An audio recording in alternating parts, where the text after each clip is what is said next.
હું Falguni Paresh Parekh, health is life without મેડિસિનમાં. મિત્રો, ફળાહારની શૃંખલા ચાલી રહી છે.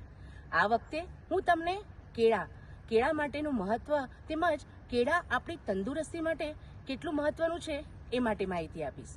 કેળા એ ખૂબ જ એનર્જી બૂસ્ટર છે, તેમજ એ સસ્તું છે પણ આપણી તંદુરસ્તી માટે ખૂબ જ ફાયદાકારક છે.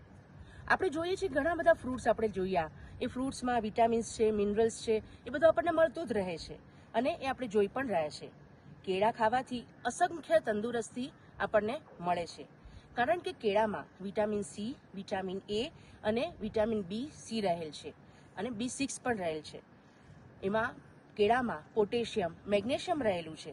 તેમજ આપણે કેળા જો ખાઈએ તો આપણું ડાયજેશન સિસ્ટમ ખૂબ જ સારી રહે છે અને આપણને કોઈ પણ રીતે આપણે જોઈએ તો ફાયદો થાય છે અને કબજિયાત પણ જો હોય તો કબજિયાત પણ કેળા ખાવાથી દૂર થાય છે. બ્લડ પ્રેશરને કંટ્રોલમાં રાખે છે. તેમજ કેળામાં એટલી બધી એનર્જી રહેલી છે કે કેળા ખાવાથી આપણા હાડકાં પણ મજબૂત રહે છે. અને શા માટે? કારણ કે કેળામાં મેગ્નેશિયમ રહેલું છે અને કિડની માટે પણ કેળા ખૂબ જ સારા છે. શરીર વધારવા તેમજ ઉતારવા માટે પણ કેળા ખૂબ જ જરૂર છે. આમ કેળા એ સસ્તું છે પણ આપણી તંદુરસ્તી માટે ખૂબ જ સુંદર છે. Thank you.